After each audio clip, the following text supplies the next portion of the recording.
alors c'est assez drôle qu'Isabelle me présente comme un gaulliste, chevillé au corps, parce que tu ne connais pas l'anecdote que je vais raconter et que du coup tu n'es pas dans mon discours, je n'avais pas l'intention de raconter. Mais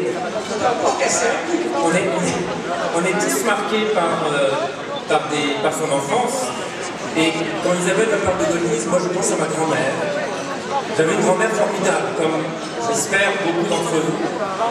Et ma grand-mère, figurez-vous, alors là vous allez tous huer, en 1965, je vais vous dire pourquoi après, elle a voté Mitterrand. Elle a voté Mitterrand parce que guerre d'Algérie, parce qu'elle a perdu son fils en 1956 à la guerre d'Algérie, et que ça marque profondément une mère. Mais elle a cheminé, et moi je me souviens de ma grand-mère qui était devenue une gaulliste irréductible, et je me souviens, elle était abonnée à la Lettre de la Nation. Je pense que vous voyez, ça me revient. La Lettre de la Nation, je pense que les plus anciens s'en souviennent. C'était Charpie et Arbitre de l'Oncle, oui. Tout à fait, voilà. Et donc j'ai été marqué par ça. Et effectivement, le gaullisme a marqué mon enfance. Alors je prends mes lunettes pour vous lire quelques mots. Messieurs les parlementaires, monsieur le président du groupe UMP-UDI du conseil départemental, cher Patrick, cher Hervé, cher Roger, cher Eric, mesdames, messieurs les élus, mesdames, messieurs et chers amis, c'est un grand plaisir que de prendre la parole devant vous ce soir. Je tiens tout d'abord à remercier sincèrement notre député maire Patrick Balkany de ses mots, de son soutien et de sa confiance.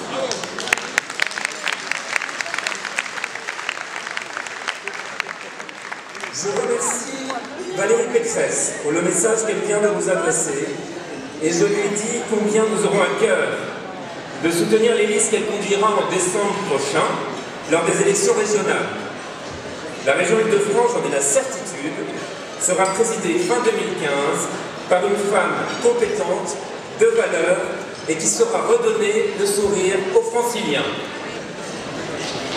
Je mesure l'honneur qui m'est fait de représenter pour cette élection départementale du canton de Levallois avec Sylvie Ramon, Ingrid Desmet et Alain Elbaz, mes familles politiques réunies et représentées ce soir, l'UMP, l'UDI et le Parti chrétien-démocrate.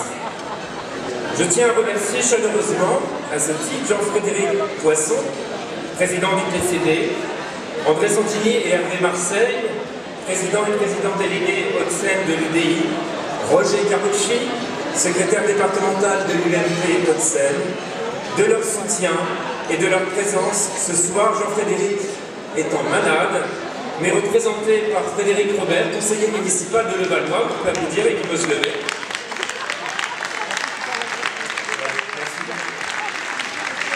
Merci Frédéric. Alors notre pays traverse une crise majeure, crise économique, crise sociale, crise d'identité. Le gouvernement socialiste abîme la France, balaye notre histoire, éradier tout ce qui fait référence à nos racines judéo-chrétiennes. C'est d'ailleurs à mon sens une grave erreur de ne pas les avoir inscrites dans la Constitution européenne. S'attache à détruire la famille sans toucher cette cellule de base si précieuse de la société. Le laxisme a remplacé l'autorité, le nivellement par le bas est de mise, l'égalité à tout craint devient plus importante à l'école que les apprentissages de base. Plus de 5 millions de Français cherchent un travail, les entrepreneurs ont perdu toute confiance, ce qui induit une chute des investissements qui est de route d'une relance qui ne viendra pas tant que de vraies réformes structurelles ne seront engagées par des femmes et des hommes politiques courageux. Et comme l'a dit notre député maire, j'espère que dès 2017, nous aurons ces femmes et ces hommes politiques courageux pour mettre en œuvre ces réformes structurelles. Alors face à ce constat, et dans un contexte si difficile pour nos compatriotes, la droite a le devoir de se rassembler, de rassembler toutes les compétences, toutes les bonnes volontés qui préfèrent encourager le mérite, la responsabilité et la liberté, plutôt que le nivellement par le bas, l'assistanat et l'étatisme. L'urgence des réformes nous commande de nous unir, de mettre de côté nos différences, pour au contraire en faire une richesse au service de nos territoires. Alors nos territoires, parlons-en. Les socialistes et ça a été très bien dit par nos parlementaires qui m'ont présidé à cette tribune, navigue à vue avec la réforme territoriale. Si notre avenir n'était en jeu, on pourrait rire de leurs atermoiements dignes d'un vaudeville de Feydeau, avec porte qui claque, volte-face et mensonges à tous les étages. Mais ce qu'ils nous préparent ne fait rire personne et pourrait avoir des impacts extrêmement négatifs sur notre quotidien. Alors que l'idée de la métropole était d'avoir un outil économique efficace pour aller concurrencer le Grand Londres, on veut en faire un machin ingérable, un étage de plus au millefeuille administratif. Et je me permets de citer le président actuel de Paris Métropole qui décrit cette machine à impopularité de 348 élus. Premièrement, elle fait de la norme. Deuxièmement, elle fait de la péréquation.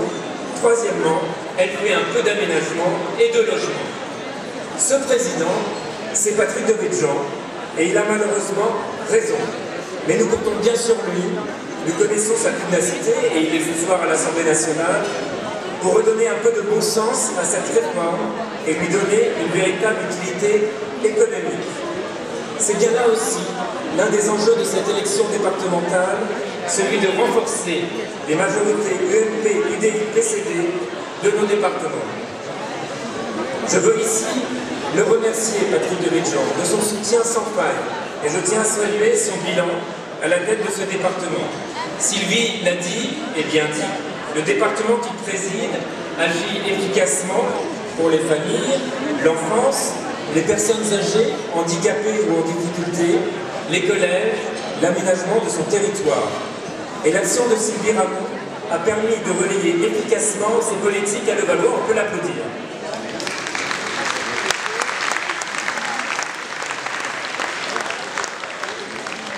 Le département agit également pour l'emploi et le développement économique. Quand nous disons dans nos réunions que le programme départemental d'insertion permet d'obtenir un taux de 40,5% de retour à l'emploi des bénéficiaires du RSA, nous suscitons un étonnement très positif. Je souhaite également souligner les initiatives du département pour soutenir la création d'entreprises et l'innovation. Nous le savons bien, le développement de PME est le facteur principal de la lutte contre le chômage. Et pour qu'elles se développent, nos PME, elles doivent innover. Ainsi, le conseil départemental, par exemple, est associé à une association qui s'appelle Réseau Entreprendre 92, une association qui vient soutenir de futures PME innovantes à fort potentiel de création d'emplois. Je peux également citer les petits trophées ID, initiatives durables pour l'environnement, l'économique et le social, qui vise à récompenser les réalisations innovantes en matière de développement, trophée ouvert à nos collégiens depuis 2011 pour les sensibiliser au développement durable. Enfin, le conseil départemental s'est résolument engagé dans l'ouverture des données, ce qu'on appelle l'open data, démarche de transparence, mais également de modernisation de l'action publique et d'amélioration avec les usagers. Nous devons résolument orienter l'action publique vers le numérique, facteur de modernisation, d'innovation et de croissance. Le numérique permet de réduire la dépense publique tout en améliorant la qualité des services rendus. Et les maires ici, que nous avons l'honneur d'avoir à nos côtés, le savent bien, puisque les villes de Levallois, Antony, ici les Molinos, Meudon ou Saint-Cloud, ou Saint-Ouen j'espère dans l'avenir, monsieur le maire, ont été les premières à prendre le virage de l'e-administration. Les usages numériques, ce sont aussi la gestion intelligente de l'énergie, l'éducation, la sécurité ou la santé.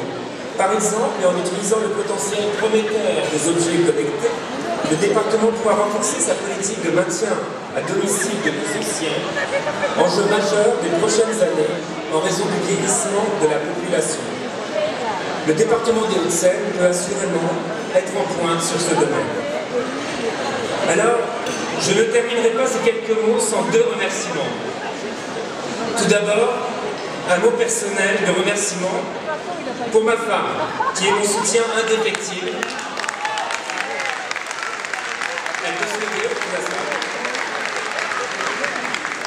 pour ma femme qui est mon soutien indéfectible, et ce n'est pas toujours facile pour elle d'avoir un mari engagé en politique depuis près de 20 ans. Et puis, Sylvie l'a fait, mais je veux le faire, un énorme merci pour vous tous. Vous êtes plus de 600 ce soir, c'est exceptionnel. Votre présence est précieuse et nous touche, Sylvie et moi. Sans vous, nous ne pourrions rien. Et je peux vous assurer que nous serons toujours à votre disposition, à votre écoute et en mesure de déployer efficacement les politiques du département parce que, appartenant au groupe de la majorité départementale, nous pourrons également travailler de concert et harmonieusement avec la majorité municipale de Levallois.